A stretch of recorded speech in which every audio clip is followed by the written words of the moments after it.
Alô Brasil, alô mundo, tudo bem com vocês? Aqui Fernando Betete, seu jornalista de confiança. Ela está de volta, a doutora Luciana Fortes, voltou aqui em 2024. E eu estava comentando com ela que esse ano o amendoim, naquele petisco das férias, na beira da piscina, ele não passou perto. O mais perto estava 50 quilômetros, né? Porque ela falou pra gente que amendoim não é bom. E a live de hoje, você se prepare, porque nós vamos falar qual é o pior alimento, qual é o melhor alimento. O pior alimento para mim pode ser o melhor alimento para você, o melhor alimento para você pode ser ruim para mim, e essa é uma verdade que as pessoas às vezes não percebem, né? Porque sempre tem esse comentário, né? Ah, isso daqui me faz bem, ah, isso daqui me faz mal. E o organismo humano, cada pessoa é uma pessoa, né?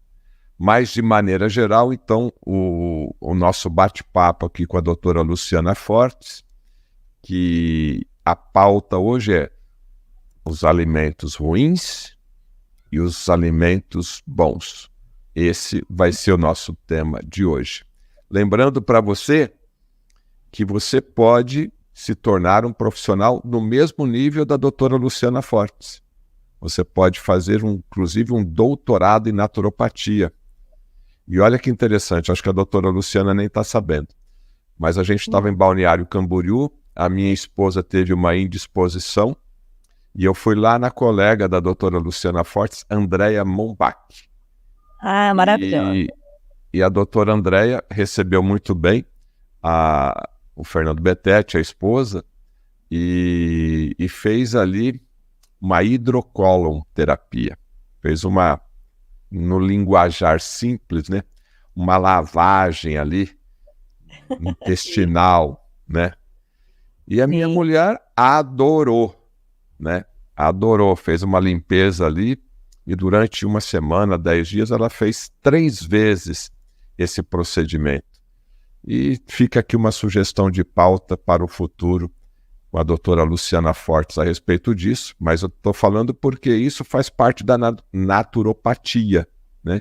Então você pode fazer o curso, está aqui a informação da Indústria Saúde Brasil, para você se tornar um profissional na área de naturopatia. Inclusive, a doutora Luciana Fortes também ministra aulas lá na Indústria Saúde Brasil, e a gente percebe aí que os alunos gostam muito da doutora Luciana, porque ela não dá 10 para ninguém, somente quando o aluno merece, né?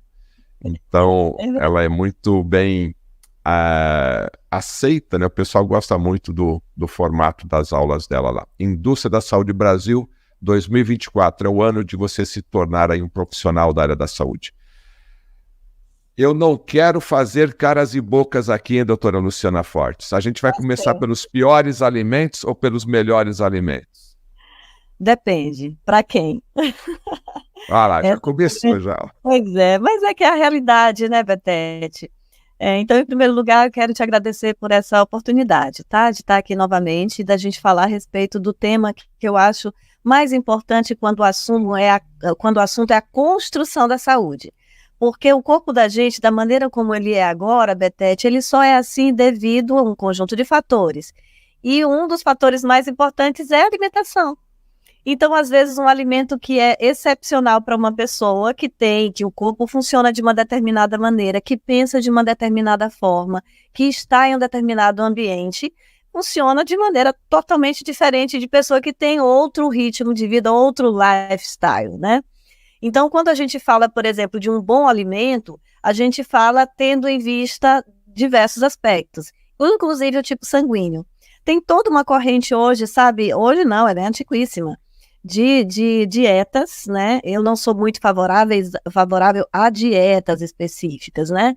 Mas eu sou favorável a uma combinação de alimentos que vai privilegiar o modo de funcionamento do corpo, inclusive o tipo sanguíneo, mostra muito claramente como é que o metabolismo da pessoa funciona.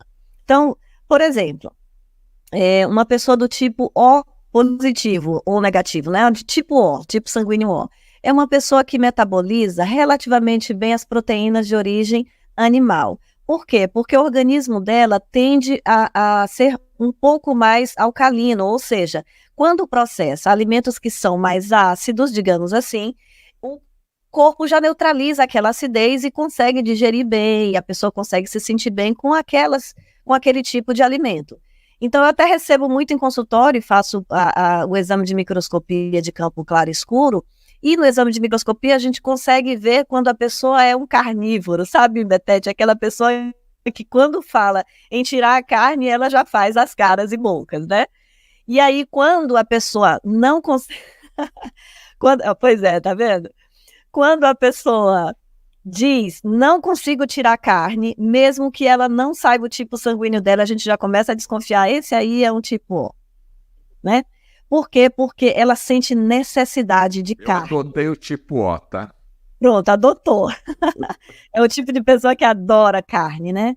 Mas assim, não é que a gente vá tirar a carne 100% das pessoas que não são do tipo O. Por exemplo, o tipo A, né, a pessoa do tipo A, ela metaboliza muito melhor os vegetais, os crus, né? Alimentos com muitas enzimas. Por quê? Porque o organismo dela, o sistema gastrointestinal, ele é um pouco mais delicado do que o tipo O, de modo que ele se dá muito melhor com uma dieta mais puxando para o vegetarianismo. Mas por que isso tudo acontece? E por que a gente faz uma correlação também com o tipo sanguíneo? Por conta do pH, principalmente, né, que é o potencial hidrogeniônico, e que o nosso sangue, Betete, ele é levemente alcalino. Então, ele varia ali entre 7,36 a 7,44. O médio, né, o pH médio é 7,4. Significa dizer que se você está um pouquinho abaixo de 7,36, né, 35, o seu organismo está relativamente ácido. E se está um pouco acima de 7,44, ele estaria levemente alcalino. E o que é que faz para equilibrar o organismo? O alimento, né? Basicamente alimentos. Então, para isso, existe até uma escala, um cálculo que é muito conhecido, que é chamado de PRAL, P-R-A-L, que é uma taxa medida da carga ácida renal dos alimentos. Então, existe toda uma tabela, vários estudos que medem essa carga ácida dos alimentos, mostrando quais são os alimentos que são mais ácidos e quais são os que são mais alcalinos. Significa dizer que todo alimento muito, muito alcalino é bom para o organismo? Não necessariamente. Não necessariamente. As carnes, por exemplo, como eu estava falando, as proteínas de origem animal, no geral, elas são um pouco mais ácidas, né? Por isso é que um vegetariano, por exemplo... A picanha é uma carne ácida? Sim, sim, é uma carne ácida. E assim, aí a pessoa diz assim, tá, mas eu preciso de proteína. Eu preciso de proteína e eu tenho um sangue que tende a ser um sangue mais ácido. Significa dizer que eu preciso substituir a picanha, por exemplo, por algum alimento que seja muito alcalino. Aí pronto. Aí é quando a gente entra naquele ponto de que um alimento muito bom para uma pessoa pode não ser muito bom para outro. Então, a picanha que faz muito bem aí, por exemplo, para o Fernando Betete, que se autodeterminou agora tipo O, pode não ser boa para uma pessoa do tipo A, que aí deveria consumir, por exemplo, ora pronobis, que na escala, inclusive essa escala que eu estava falando, Betete, da carga ácida renal, PRAL, exatamente. A ora pronobis, né, a plantinha ora pronobis, ela está no topo dos alimentos mais alcalinos. Então, imagine uma pessoa que apresenta uma certa acidificação orgânica, e aí a gente fala basicamente dessa acidificação medida no sangue, a gente teria uma excelente alternativa para proteínas. As pessoas, por exemplo, com câncer, e aí nós falamos bastante de alimentação, né, de pessoas com câncer. Eu falei que eu não sou radical com relação a certos alimentos, mas nesse caso em especial, eu procuro dar uma orientação bem precisa. Pessoas com câncer devem eliminar as proteínas de origem animal. Por quê? Porque as proteínas de origem animal acidificam o sangue. Um sangue acidificado é um sangue que vai produzir cada vez mais tumores, aumentar o tamanho dos tumores, a gravidade dos tumores, de modo que uma pessoa com câncer, com qualquer quadro oncológico, ela precisaria ter alimentos cada vez mais alcalinos. Aí entra, por exemplo, a Ora Pronobis como um excelente alimento, assim, no topo dos alimentos alcalinos. A cenoura, por exemplo, o orégano também. Então, são alimentos... Os vegetais normalmente são mais alcalinos? São mais alcalinos. Nem todos, né? Porque você vai ver que existem também alguns vegetais que não são tão alcalinos. Por exemplo, o feijão é ácido. O feijão já é ácido, né? A lentilha, ela também tem um grau de acidificação muito maior do que vários outros vegetais. E é uma proteína que, inclusive, é recomendada para substituição de proteínas de origem animal. A beterraba também é ácida. É ácida, assim, em comparação com outros alimentos, do jeito que a gente está falando. Por exemplo, você vai comparar uma beterraba com o cupuaçu. Ambos são vegetais, são alimentos excelentes, mas pode ser que para uma determinada pessoa o cupuaçu seja muito melhor do que a beterraba, que já tem um certo nível de acidificação, entendeu? De acidez. Bom, ficou claro aqui nessa primeira parte da nossa conversa que sim, nós temos alimentos mais ácidos e temos alimentos mais alcalinos. E de acordo com o sangue, né, que nós temos sangue tipo A, sangue tipo O, sangue tipo B e sangue tipo AB, basicamente aí 4, né? Tem os subtipos aí, mas não vale a pena entrar nesse momento aqui agora. Por essa relação simples, a gente já sabe que a carne pode fazer bem para mim e para o outro pode não fazer tão bem. E às vezes a cenoura pode fazer bem para uma pessoa e pode não fazer outra. Então, em cima desse raciocínio, eu quero entender o seguinte, doutora Luciana. Então é importante, quando a gente sabe sobre essa tabela de alimentos ácidos e de alimentos alcalinos, eu construir o meu cardápio semanal. Eu construir também um cardápio que eu tenha sensibilidade. Pô, meu organismo não está legal, deixa eu dar uma ajuda nele, né? Por isso que o pessoal sempre fala isso. Chega o sabadão e o domingo, a pessoa abusa, talvez vai comer um pouco mais de alimentos ácidos ou não, e aí eu tenho que compensar. Esse cuidado que você orienta no seu paciente, por isso a importância de ter um cardápio, de ter um equilíbrio. Exatamente, por isso. E se você me permite, Betete, você até comentou aí dos tipos sanguíneos e basicamente dos 4 tipos, o A, B, A, B e B, né? Isso.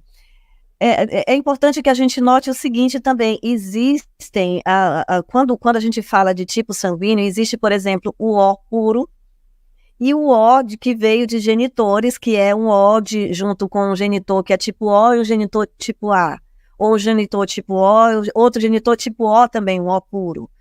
Nesses casos, a gente percebe mais ainda essa influência alimentar, porque a pessoa que é o tipo O, e que os pais também são tipo O, ambos, é uma pessoa para quem a carne é altamente desejável. A proteína de origem animal é altamente desejável, ela precisa dessa proteína, né? Então, é um organismo que consegue processar muito melhor os alimentos tidos como ácidos, ou seja, com o PRAL positivo. Quando a gente está falando de pessoas que têm um metabolismo, digamos assim, já com os genitores, com tipos diferentes de sangue, nós temos, então, uma possibilidade, inclusive, de mesclar as proteínas de origem animal com as proteínas de origem vegetal. Eu falo mais proteína, tá, Betete, mas nós temos, assim, todos os outros grupos de macronutrientes. Por exemplo, quando a gente fala de gordura, tem a gordura da picanha, que você falou, né? Tem a gordura da manteiga, né? A manteiga ghee, por exemplo, uma gordura boa. Tem a banha de porco, que muita gente usa e se dá bem também, mas tem as gorduras vegetais também, o óleo de coco, o óleo de abacate, o óleo de amêndoas, né? O azeite de oliva. Então, existem outros macronutrientes. Eu estou falando da proteína, mas existem as gorduras, né? Os lipídios, os carboidratos também, daí por diante. Isso tudo, ele tem que ser balanceado para cada tipo metabólico. Inclusive, o tipo metabólico, ele faz justamente isso. Ele mostra quais são os alimentos, tanto dos grupos dos macronutrientes, quanto dos micronutrientes também. Então, é preciso entendendo como é o metabolismo do corpo, se o seu organismo ele tende mais à acidez ou tende mais à alcalinidade, você consegue entender também quais são os alimentos de todos os grupos para você fazer montar um cardápio conforme você está falando. Então, dieta inteligente é a dieta que funciona. Não necessariamente a dieta, por exemplo, cetogênica vai funcionar para todas as pessoas. Por quê? Na minha concepção, nos estudos que eu tenho feito, os pacientes que eu tenho atendido, a cetogênica não atende bem pacientes oncológicos, porque existe um predomínio, inclusive, de proteínas de origem animal. Entende? Então, a dieta que funciona é a dieta boa é a dieta que funciona. Né? Então, para isso, é preciso você conhecer como é que seu corpo funciona. Mas você tocou num assunto importante, eu faço alerta para você que está nos assistindo, porque pouquíssimas pessoas, um médico, né, falando aí de cultura geral, pergunta o tipo de sangue, né? Faz a consulta, está com dor no estômago, passa o remédio, não pergunta sangue, não pergunta dieta, o cara está com dor de cotovelo, está com dor na articulação, ele também não pergunta nada. E esse cuidado, então, e pela tua experiência, saber o tipo de sangue da pessoa é fundamental para voltar a ter esse equilíbrio metabólico, e tendo esse equilíbrio metabólico, a pessoa volta a ter mais saúde. É isso que você explora bem junto ao teu paciente? Eu exploro isso bastante com os meus pacientes. E quando ele não sabe o tipo sanguíneo, eu começo a fazer alguns questionamentos para entender como é o metabolismo, para a partir daí eu fazer uma inferência. Porque é importante isso também, entende? Tipo, numa clínica, durante um atendimento com o paciente, você pode até não saber, não ter um diagnóstico preciso do nome da doença, que é isso que a medicina convencional faz. Né? A partir de uma série de exames, que não é feito nem pelo médico, é feito no laboratório, o médico encaixa aquilo ali, aqueles indicadores com o nome de uma patologia. A clínica é sempre soberana. Essa é uma frase, inclusive, defendida por médicos convencionais. Você deve avaliar os marcadores? Deve avaliar, eles são, na grande maioria, importantes. Inclusive, você saber fazer uma análise laboratorial diferente dos valores de referências dos laboratórios é muito importante. Contudo, você entender como é que o paciente funciona é muito mais importante. Né? Então, para identificar muitas vezes o tipo sanguíneo, a gente faz algumas perguntas acerca da própria alimentação, da digestão dele, né? De como é que ele se sente quando ele come determinados alimentos, se ele arrota ou não arrota, se ele tem gases, se ele produz muitos gases ou não, se ele sente fermentação a partir de alguns alimentos ou não. Então, a partir dessa investigação, principalmente quando ele não sabe o tipo sanguíneo, isso é muito importante para a gente identificar um caminho e fazer a indicação correta, inclusive considerando o tipo sanguíneo. O que você ia perguntar? Você estava com a carinha de que ia perguntar alguma coisa. Não, mas eu pergunto agora, não tem problema não. Sim. Então, é importante após a refeição, é importante após até mesmo um happy hour, sentir o corpo. Se eu arrotei diferente. O que eu comi, né? Eu me alimentei, eu soltei mais gases com esse alimento ou com aquele alimento. Eu não sei se ou me alimentei e comecei a espirrar, né? Comecei a ter coriza, né? Esses sinais que o corpo mostram para a pessoa, e a pessoa sabe disso, né? Porque comei aqui, soltei mais gases, estou espirrando mais, tive uma coriza, tive uma sensação diferente. Esses sinais representam o quê? E o que a pessoa pode começar a pensar para poder associar ela. Quando eu como isso não me faz bem. Normalmente tem aquela associação da feijoada, né? A pessoa come uma feijoada, rapaz, comi a feijoada, eu fico sábado e domingo ali paradão. Então, sim, isso não é legal, né? Então, eu quero chamar a atenção de você que está nos assistindo agora. A doutora Luciana Fortes vai fazer aqui uma reflexão junto com a gente. Conforme você vai se alimentando, o organismo dá alguns sinais. O que representa esses sinais? O que a gente pode aprender com esses sinais, doutora Luciana? Pronto, um excelente questionamento, Betete, porque, por exemplo, quando a pessoa ela se alimenta e ela arrota, né? Então, como é que é esse arroto? Ele vem, a pessoa sente que acidifica, que fica mais ácido, como se fosse um refluxo. Às vezes arde, né? Toda a região aqui do esôfago arde. Significa dizer que tem muito ácido ali, né? Os ácidos estomacais ali estão exagerados. Ou às vezes a própria parede do estômago ela está um pouco mais menos espessa, e isso às vezes acontece também porque a pessoa tomou muito omeprazol, um exemplo, né? E os prazóis eles acabam inibindo muito, né, a produção dos ácidos e paralisando ali, e muitas vezes as células ali no estômago, que são células parecidas com borda de escova, né? Então essa bordinha aqui começa a diminuir de tamanho. Ou seja, a parede do estômago começa a ficar mais fina, digamos assim, né? Em termos populares, ela começa a ficar menos densa. E aí a pessoa começa a sentir mais dor, né? E aí pode ser que num determinado tempo o próprio ácido começa a prejudicar. E o ácido é altamente desejável, nós precisamos dele para fazer toda a digestão ali, para auxiliar na digestão do alimento.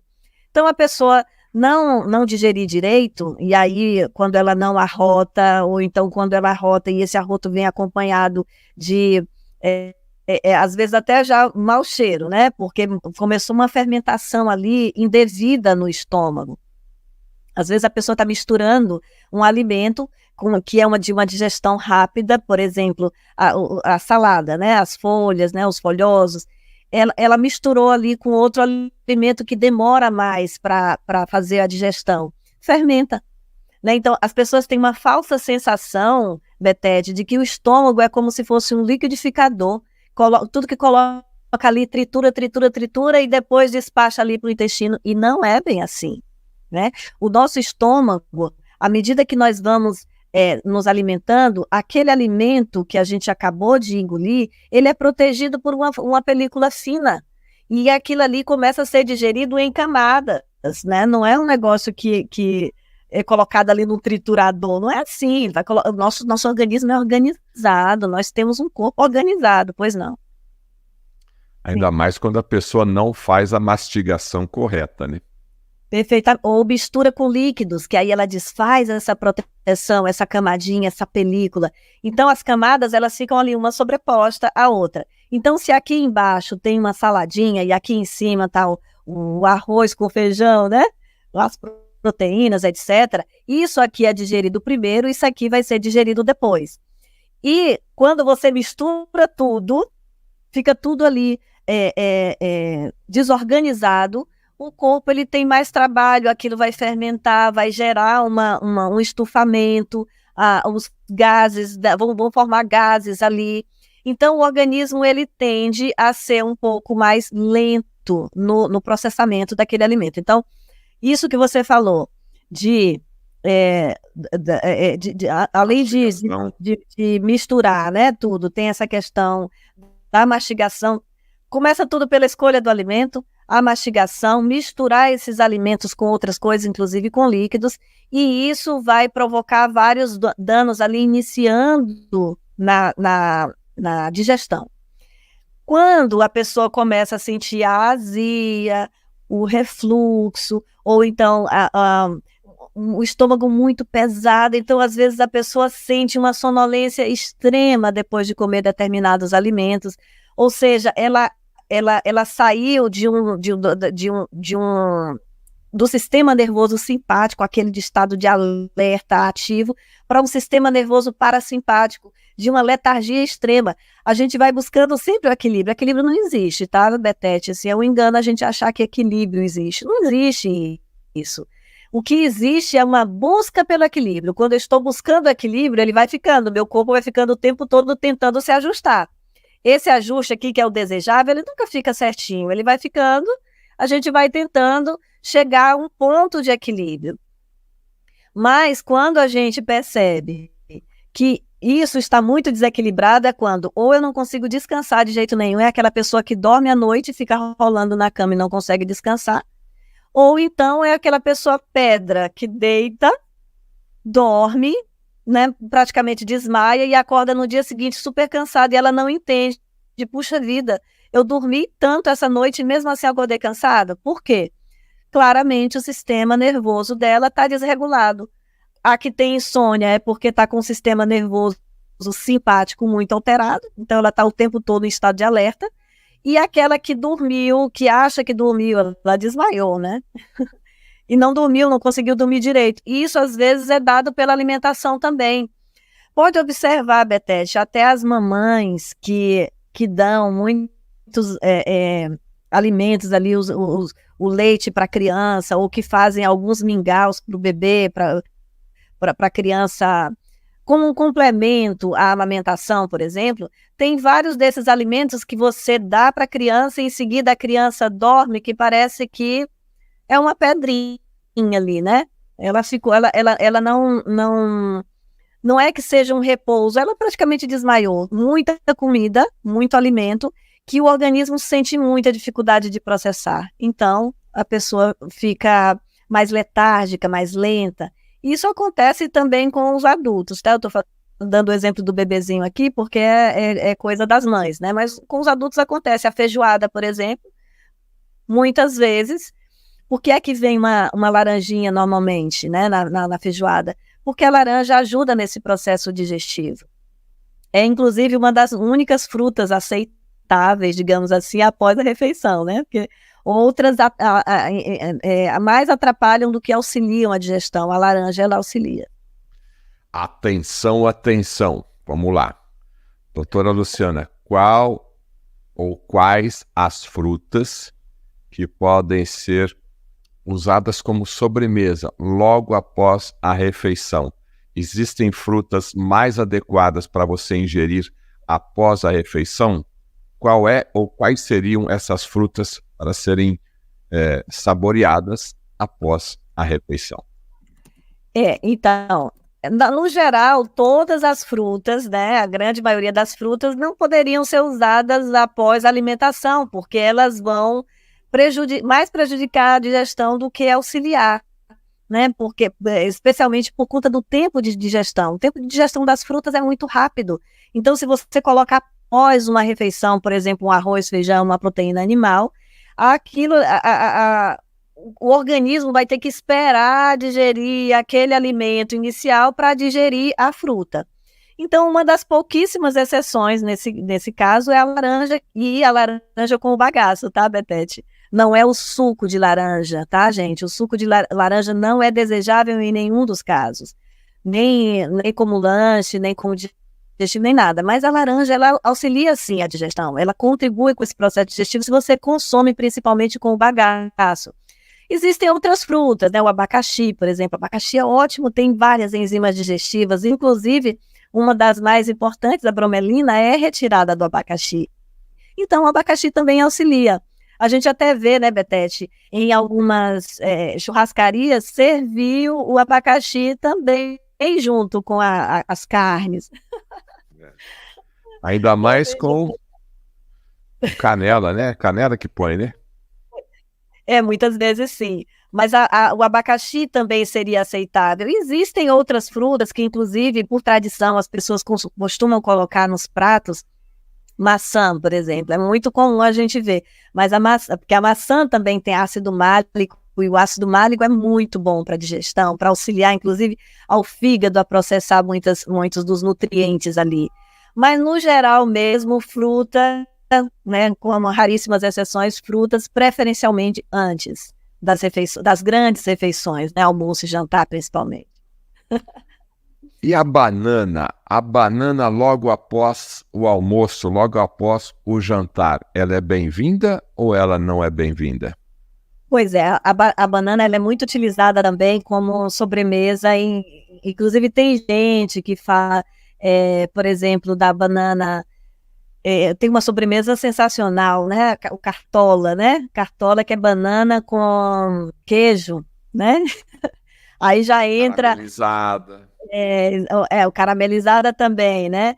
Então aí a com queijo tem um grande problema que a gente sabe que é o próprio o laticínio, né? A caseína ali presente. A caramelizada tem um problema do próprio efeito da caramelização, né? O açúcar presente ali, né? Tem gente que consome a banana junto com o almoço também, né? No geral, o ideal seria não consumir aquele mesmo esquema que nós estamos falando de misturar, né? Porque nós não temos esse triturador. Mas a banana, ela pode ser útil, né? Ela pode ser útil em vários outros sentidos, porque como a banana também, ela consegue fazer uma cama, digamos assim, no estômago, ela também pode ser algo utilizado durante as refeições também, não no momento das refeições, preferencialmente um pouco antes. Bom, se você é um excelente pré-treino também, tá, Betete? Só para falar assim, porque tem treino, eu estou falando de almoço, de jantar, não estou falando de treino, não. Treino deixa para outra situação. Nós estamos falando aqui, ó, de um bom almoço, de um bom jantar, né? A gente quer fazer aqui um momento gourmet aqui hoje, momento chefe Fernando. Banana, a gente vai falar da banana aqui numa outra live aqui com a doutora Luciana, só aqui os segredos da banana. Isso aí deixa para uma próxima live aí. Mas, meus amigos, o importante é o seguinte, minha opinião, tá? Não é da doutora aqui, não. A minha opinião, tudo é equilíbrio, né? Então a gente já aprendeu aqui alguns segredinhos, né? E esse segredinho da laranja, eu lembro lá da minha avó Marina, né? Nós terminávamos o almoço embaixo da goiabeira e ela descascava a laranja para mim, que eu não sabia descascar, e a gente chupava a laranja com bagaço e tudo, né? Lá atrás. E eram momentos agradáveis ali, a família inteira ali embaixo da árvore da goiabeira, que a gente tinha uma goiabeira no quintal, e chupava ali a laranja com bagaço. Uma vez ou outra, né, para você matar a sua vontade, o organismo, logicamente, aguenta. Agora, se você tem o hábito de fazer isso todos os dias, você já aprendeu que não é muito legal, não. Então, aprenda a sentir o seu organismo, né? Gases, arroto ou outros sintomas e associar esse ou aquele alimento, opa, isso aqui não fez bem, e é muito isso da biorressonância, né? Não fez bem, então esse alimento fica por uma outra oportunidade. Doutora Luciana, o papo tá bom, eu vou te convidar novamente para você voltar aqui, mas fica aí a mensagem aí, então, uma dica aí para quem quer comer um pouco de tudo, que receita você dá, seja boazinha, vai, pelo amor de Deus. A minha sugestão, quando o assunto é alimentação, é primeiro você se perceber, porque tem gente que simplesmente não consegue ter essa percepção do próprio corpo. Então, você começar a se observar como é que seu corpo reage em determinados momentos, né? Quando consome determinados alimentos. Tem gente que diz assim, olha, eu como tal alimento, mas ele nunca me cai bem. Então, a primeira grande sugestão, quando o assunto é alimentação, é você observar o que é que lhe faz bem, né? Essa é uma coisa. Outra coisa é saber a hora certa de beber água para combinar com as suas refeições. Água, após as refeições, além de diluir, né, o bolo alimentar que você acabou de consumir ali, ela não vai contribuir com a sua digestão, você vai ficar a tarde inteirinha sem conseguir digerir corretamente aquilo ali, porque o corpo vai ter um trabalho enorme de juntar aquilo de novo, de produzir um novo bolo para ser digerido. Então, eu acredito que a água é sempre dica de ouro, sabe, Betete? Antes das refeições, né? E pelo menos 1 hora, 2 horas depois das refeições é o horário correto, né? Então, eu diria que seria assim, dentre as dicas que a gente pode dar mais rápidas assim, essa é talvez uma das melhores. Fui boazinha? Água é vida. Oi, tá me ouvindo? Água é vida, né? Mas isso faz tempo que a gente fala aqui no canal do Fernando Betete, né? Inclusive o doutor Lair Ribeiro também comenta, né? A água distante das refeições, né? Na verdade, qualquer líquido ali, excepcionalmente, você vai numa festa, vai em algum evento ali, você vai ter ali o efeito social, né? Mas de maneira geral, de maneira habitual, de maneira cotidiana, eu estou tomando a minha aguinha aqui, eu estou longe aqui das minhas refeições. Sim. E dificilmente eu tomo algum líquido no momento da refeição e logo após. Se tiver que tomar alguma coisinha, só um fundinho de copo ali para poder estar participando. Mas lógico, isso quando a gente está num evento um pouco fora de casa. Agora, dentro de casa, a gente é praticamente obrigado a fazer a coisa certa. Doutora Luciana, muito obrigado aí pela sua participação mais uma vez. E a gente volta em breve aí para falarmos de outros assuntos. Combinado? Combinado. Grata, viu, Fernando, por tudo. Felicidades para você, tudo de bom.